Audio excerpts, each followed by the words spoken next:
Hello everybody, welcome back to a brand new Minecraft video. Today we're doing another mod review. This time I'm reviewing the NUCLEARCRAFT mod. The NUCLEARCRAFT mod adds nuclear energy to Minecraft. There is nuclear reactors and different types of really interesting scientific machines, and of course there are nuclear bombs. But today I'm just going to be showing you the basics of NUCLEARCRAFT, showing you how to build a super basic, super safe nuclear reactor to power all of your forge mods that need power. And I'm also going to be showing you what happens when you lose control of this nuclear reactor that I'm standing on and it blows into a million bajillion pieces. So let's get right into it. So the first step to building a good nuclear reactor is figuring out what fuel you want. For the reactor I'm going to be showing you guys today, we are going to be using something called LAU-235. Now, you'll notice in the bottom right, you can see my radiation. That's because I have this thing called a Geiger counter on me, which allows me to see all the radiation that I have absorbed. So if I throw this Geiger counter out, I cannot see. So this is crucial to figuring out just how much danger you're putting yourself in, because obviously you can die of radiation poisoning, which sucks. So you can make this fuel in a whole ton of different ways, but just for now, I'm not going to be showing you that. If you want, I can do a part 2 to this, just to show you really everything. But we'll have to see about that. I'm just going to be showing you how to build this thing. So the things you're going to want are these materials right here. You're going to need some coolers. You're going to need some reactor parts. So we don't need these.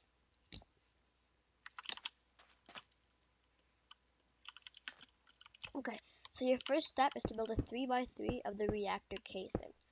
Now, it's important to note that if it's like this, you cannot have the walls of the reactor like this. The reactor blocks, these fission reactor casings, cannot be on the corners of it, or else it won't work. Just the calculation for how it shows it just literally won't work. So it cannot be on a corner and it cannot be on an edge. So you're gonna want to build a structure that looks something like this. Now again, this is just my design. This is not the only way to build it. There are like hundreds of ways to build this, since this mod is so intricate and it's also very, very realistic. So what I'm using are these blast blocks. This is just because it looks cool. This reactor, if you run it the way I will run it, will not blow up, period. But if you begin to change things about it, it will blow up. So just to contain the radiation, I'm using blast blocks, just in case if something does end up going wrong. Which I know it won't, but, just in case. If you're building this in your survivor world, you will definitely want blast blocks, just in case. Because they're very, very good at containing radiation as well. You don't want radiation going everywhere all over your town and stuff, or whatever you're really building.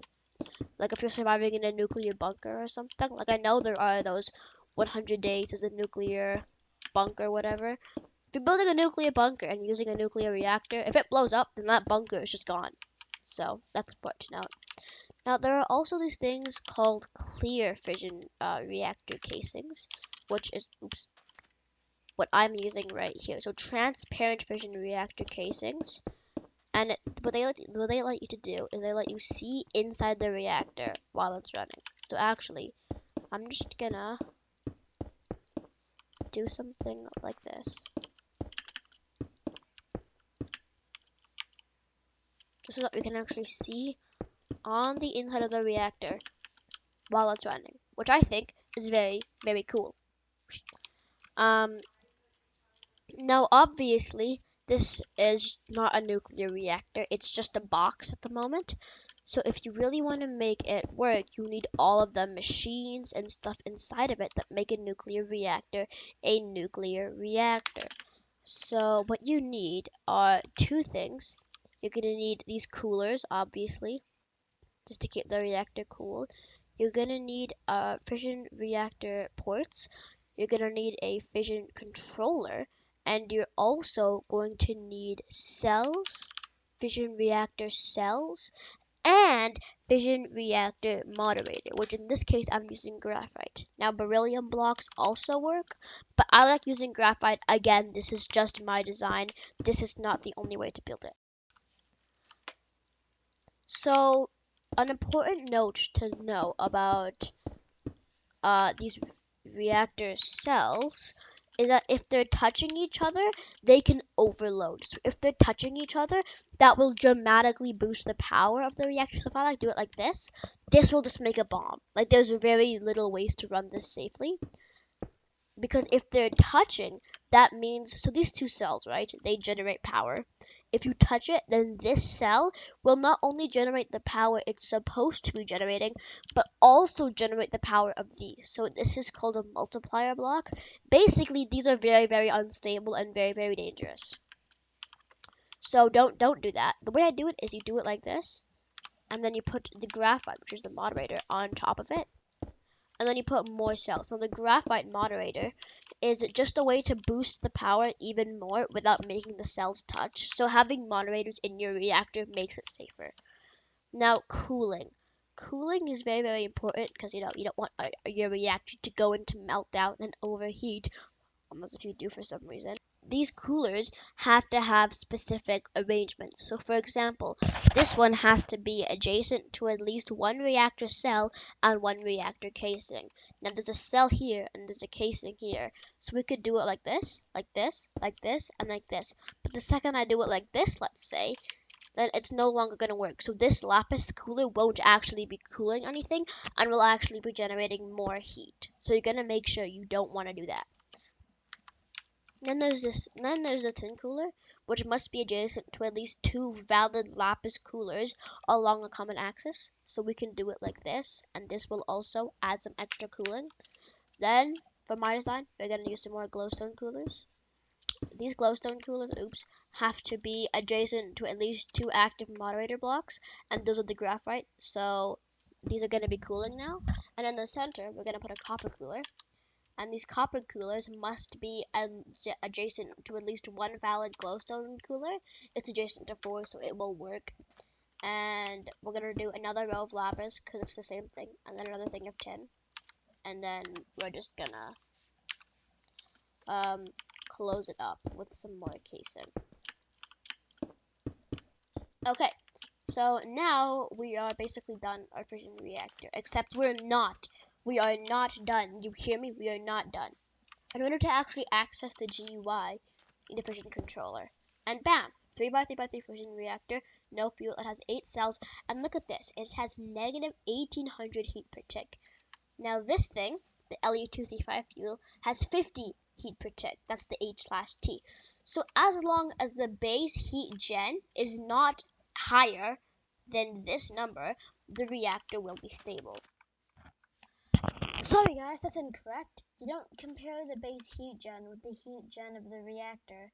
You you add the two, and if the sum of those two are a negative number, so like for example 50 plus 1800 is still a negative number, the reactor is stable. If it's a positive number, then that reactor could become a bomb at any moment. Now, if you want to actually generate power out of your reactor, you're going to need reactor ports. So reactor ports go on the reactor casing, and this is actually where you're going to get your power out of it. So now all we have to do is load in some fuel, and as you can see, it will generate 2000 RF per tick, which is RF, in case you don't know, stands for redstone flux. It is something created that almost every forge mod will use for power. So say you have other forge mods, this design should work with every forge mod that requires power. Because it's like a universal forge thing, it's a bit complicated, but just keep in mind that almost every single machine that is a forge machine will work. And what I mean by forge, I mean the mod is a forge mod. Anyway, so it has negative 333 heat per tick. We have all of our ports in. All we have to do now is throw on a lever, And as you can see, the energy stored will begin to rise, and the heat won't rise at all because it is cooling it faster than it can actually heat. Now, this is a bit like a furnace. When this fuel is done, it will create depleted fuel, which is radioactive. Now, as you can see, my Geiger counter is showing that yes, there is radiation being generated by the reactor, but not enough to be dangerous. So if I like go into game mode 0, nothing will happen to me. And this is the really safe reactor, yeah. So if I get, say, some machines in here that I'm gonna want to power, like a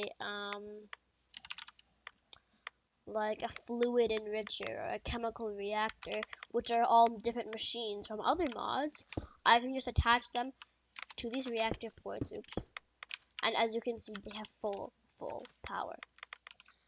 But what if you lose control of a reactor? What happens if your reactor is too unstable for its own good and a meltdown occurs? Well, I'm going to simulate a meltdown happening right now.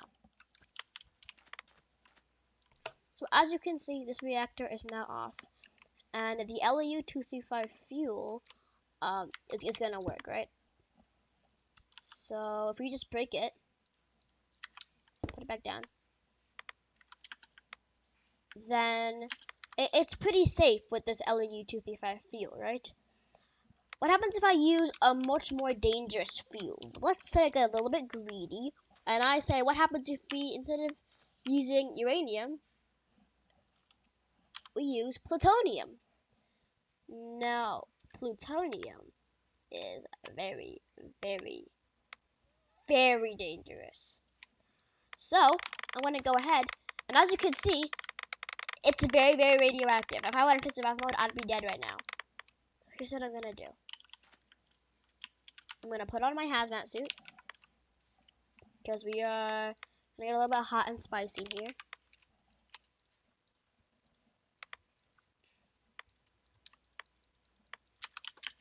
And as you can see, the heat per tick is not negative, it's a positive, which means this reactor is unstable. If the heat per tick does not have a negative in front of it, the reactor is unstable. Do not run the reactor. But just again, this is simulation, so I'm going about my merry day. I want more power out of this reactor, so I'm gonna turn it on. The heat rises, and the second the heat goes up, the reactor begins to melt down. Liquid corium, which is an extremely dangerous and radioactive substance, begins to pour out on all ends as the reactor catches on fire. There's a small explosion, and there is now molten radioactive lava. If I go into game mode 0, I will begin to die of radiation poisoning.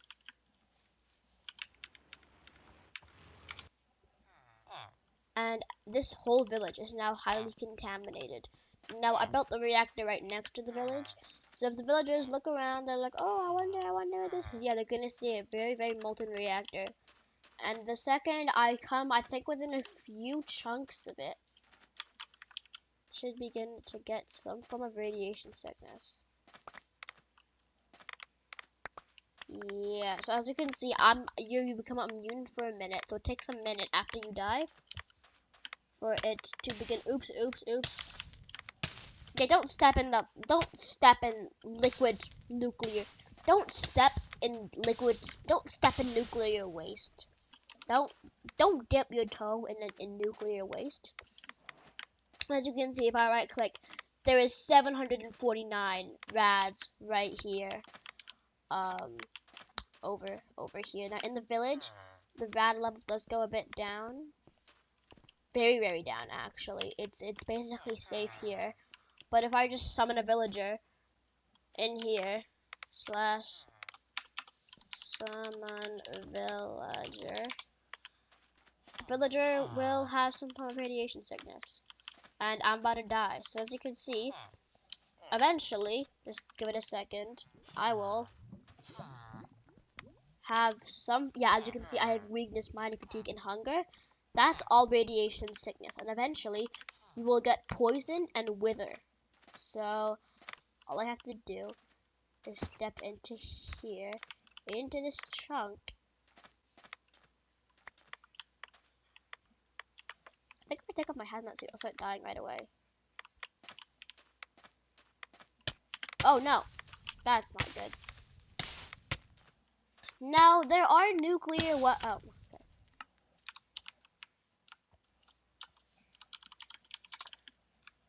Now there are nuclear weapons in this mod if you use something called the Trinity mod. So Trinity plus NUCLEARCRAFT equals nuclear bombs. If you want me to do a review on that side of NUCLEARCRAFT, the more nuclear bombs and more weapon side, please be sure to comment down below today's video if you want me to see that. That'll be all for today's mod review today. Peace.